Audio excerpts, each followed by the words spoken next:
আসসালামু আলাইকুম। কি অবস্থা মাদ্রিদিস্তারা? লা লিগার প্রথম ম্যাচে রিয়াল মাদ্রিদ বাজে পারফরমেন্স করছে, খারাপ খেলছে। আমরা অনেক কথাই বলতেছি, বাট আমরা কিন্তু একবারও চিন্তা করি নাই রিয়াল মাদ্রিদ কাদের বিপক্ষে খেলছে। রিয়াল মাদ্রিদ ওসাসুনার বিপক্ষে খেলছে। ওসাসুনা এমন টিম যাদের মাইন্ডে থাকে, যাদের পরিকল্পনায় থাকে, এরা ডিফেন্সিভ ফুটবল খেলবে, মানে লো ব্লকে খেলবে। এদের 10 জন মিলে ডিফেন্স করবে। আর সেম খেলায় কিন্তু এরা রিয়াল মাদ্রিদের বিপক্ষে খেলছে, যার কারণে রিয়াল মাদ্রিদ কোনো চান্সেস ক্রিয়েট করতে পারে নাই। রিয়াল মাদ্রিদ তেমন স্কোর করতে পারে নাই। তেমন স্কোর কি রিয়াল মাদ্রিদ স্কোরই করতে পারে নাই। একটা স্কোর করছে, ওইটা পেনাল্টি থেকে। আর মেন কারণ ছিল এই যে ওসাসুনা ওসাসুনার ডিফেন্সিভ ফুটবল। আর না হয় আপনারা দেখেন, একটা টিম 71% বল দখলে রেখেও বিগ চান্সেস ক্রিয়েট করতে পারে নাই, স্কোর করতে পারে নাই। তবে আমি যে এত সুনাম করতেছি, এই সুনামেরও কিন্তু প্রাপ্য না। দেখেন, জাভি আলোনসোকে এখন পর্যন্ত অনেক কিছুর পরিবর্তন করতে হবে, অনেক সিদ্ধান্ত নিতে হবে। এখানে আমাদের মেন প্রবলেম এই মুহূর্তে আমার যেটা মনে হইতেছে, ভিনিসিয়াস জুনিয়র অক্টোবর 2024-এর পর ভিনিসিয়াস জুনিয়র এখন পর্যন্ত অ্যাওয়ে গোল করতে পারে নাই।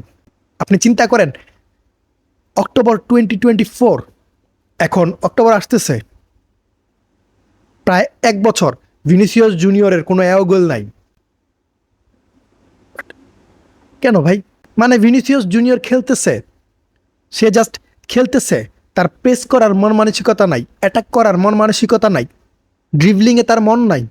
অ্যাকচুয়ালি সে কি খেলতেছে সে নিজেও জানে না। মানে ভিনিসিয়াস জুনিয়রের সাথে কি হইতেছে আমরা সত্যি বুঝতেছি না। এখন ভিনিসিয়াসকে নিয়ে আমার কথা বলার কারণ হইতেছে, ভিনিসিয়াস ভিনিসিয়াস করে বসে থাকলে হবে না ভাই। রিয়াল মাদ্রিদ, জাভি আলোনসো যদি ভিনিসিয়াসের উপর ভর করে বসে থাকে, তাকে বারবার চান্স দেওয়ার ট্রাই করে, তাহলে হবে না। আমরা সেম পারফরমেন্স পাবো। এখন আমাদের প্রয়োজন কি জানেন? পরিবর্তন। এমন না যে জাভি আলোনসোর হাতে অপশন নাই, ওনার হাতে অপশন বি আছে। অপশন বি কি? অপশন বি এই মুহূর্তে আমার মনে হচ্ছে ভিনিসিয়াস থেকে বেটার আমাদের রদ্রিগো। জাভি আলোনসোর কাছে এখনই সুযোগ। এই যে উনি প্রেস কনফারেন্সে বড় বড় কথা বলে, আমি রদ্রিগোকে সাথে রাখতেছি, রদ্রিগোর সাথে কথা বলছি। এখন প্রমাণ করেন, আপনি রদ্রিগোকে কন্টিনিউ করান। সে লেফট উইঙ্গার ভাই। আর রদ্রিগো অলরেডি বলে দিছে, আমি লেফট উইং ছাড়া খেলবো না। আমার যে ন্যাচারাল পজিশন, আমি যদি খেলি ওই পজিশনে খেলবো। সো এখানে কোনো প্রবলেম নাই। আর মেন পয়েন্ট হইতেছে, রিয়াল মাদ্রিদে কিলিয়ান এমবাপ্পের সাথে যদি কোনো প্লেয়ার কম্বিনেশন মেক করতে পারে, ওইটা হবে রদ্রিগো। আমরা ক্লাব বিশ্বকাপে দেখে আসছি রদ্রিগো আর এমবাপ্পের কেমন কম্বিনেশন ছিল। সো আমার এখন মনে হইতেছে এখনই রাইট টাইম রদ্রিগোকে তার ন্যাচারাল পজিশনে ট্রাই করানোর। আপনি 2-3টা ম্যাচ খেলান, দেখেন সে কেমন পারফরমেন্স করে।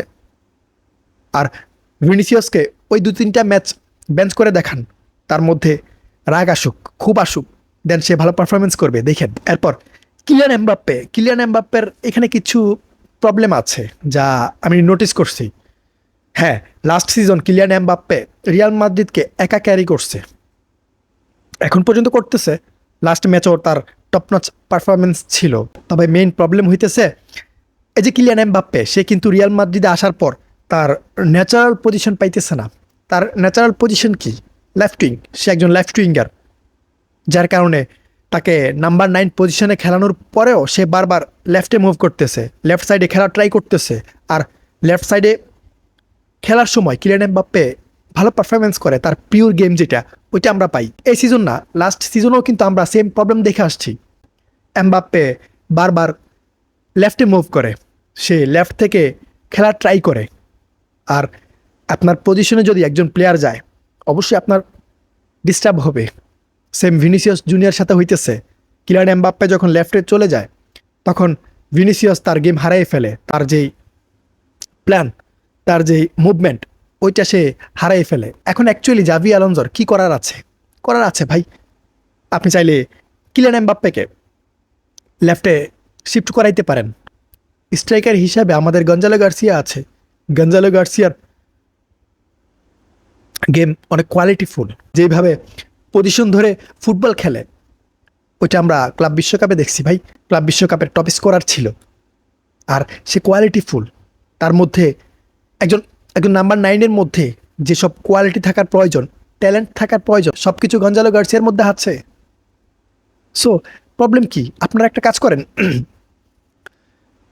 কিলিয়ান এমবাপ্পেকে লেফটে শিফট করেন, গঞ্জালো গার্সিয়াকে নাম্বার 9-এ শিফট করেন, আর এই যে রদ্রিগু অথবা মাস্তানতাওনু, এই দুইজনের যে কোনো একজনকে রাইট উইঙ্গার হিসাবে খেলান।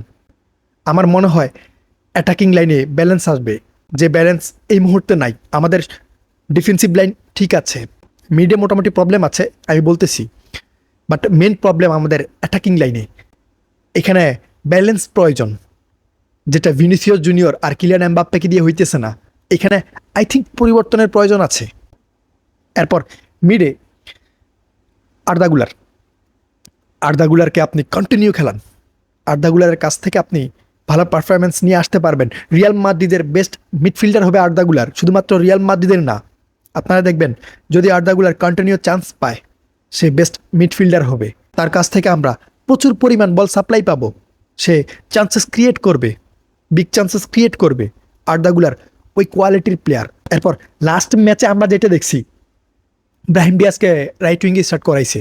দেখেন, আমি এক কথায় বলি, এই যে ব্রাহিম ডিয়াজকে কার্লো অ্যানচেলত্তি কেন রাখছিল? সুপার সাব হিসাবে। কার্লো অ্যানচেলত্তি ভালোভাবেই জানতো ব্রাহিম ডিয়াজ কখন ভালো করবে বা কোন টিমের বিপক্ষে ভালো করবে। সো কার্লো অ্যানচেলত্তি তাকে ওইভাবে নিয়ে আসতো। বাট জাভি আলোনসো কী করছে?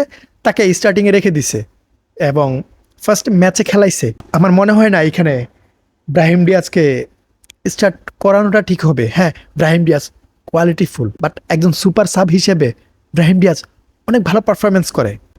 সো রাইট উইঙ্গে পরিবর্তন প্রয়োজন আছে। মাস্তানতাওনু অথবা রদ্রিগু, যে কোনো একজন আসুক, আমাদের টিম ব্যালেন্সড হবে। এরপর মিডফিল্ডে আরও প্রবলেম আছে। আমরা যে টাইপের আমরা মিডফিল্ডার চাইতেছি, লাইক টনি ক্রুজ, ওই টাইপের মিডফিল্ডার হয়তো আমরা পাবো না, বাট ডিন হুইজেন কিন্তু এই কাজটা করতেছে। সে এখান থেকে লং পাস করতেছে, হেল্প করতেছে, বাট সে ডিফেন্ডার। আমাদের প্রয়োজন কি? মিডফিল্ডার। ডিফেন্ডার কতক্ষণ করবে?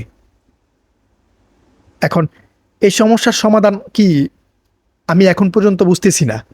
নতুন প্লেয়ার কি প্রয়োজন, নাকি জুড বেলিংহাম আসার পর ঠিক হয়ে যাবে? এর সাথে যে নিউজ পাইতেছি, ট্রেন্ডকে নাকি মিডে শিফট করবে। যদি ট্রেন্ডকে মিডে শিফট করে, তাহলে হয়তো আমরা ফরমেশনে পরিবর্তন পাইতে পারি। হয়তো জাভি আলোনসো এখানে ব্যাকলাইনে 3 স্টার করাইতে পারে। আমার যেটা মনে হইতেছে, যদি ট্রেন্ড মিডে আসে, তাহলে ব্যাকলাইন আমাদের 3 হবে। তবে আজকের ম্যাচ নিয়ে আমার তেমন কিছু বলার নাই। এই যে রিয়াল অ্যাভেডো, এই টিমের সাথে রিয়াল মাদ্রিদ আগে কখনো খেলে নাই মেবি, আমার মনে পড়তেছে না। এরা নতুন টিম, ফার্স্ট টাইম রিয়াল মাদ্রিদকে ফেস করবে। আর এরা কেমন টিম আমি আপনাদেরকে বলি।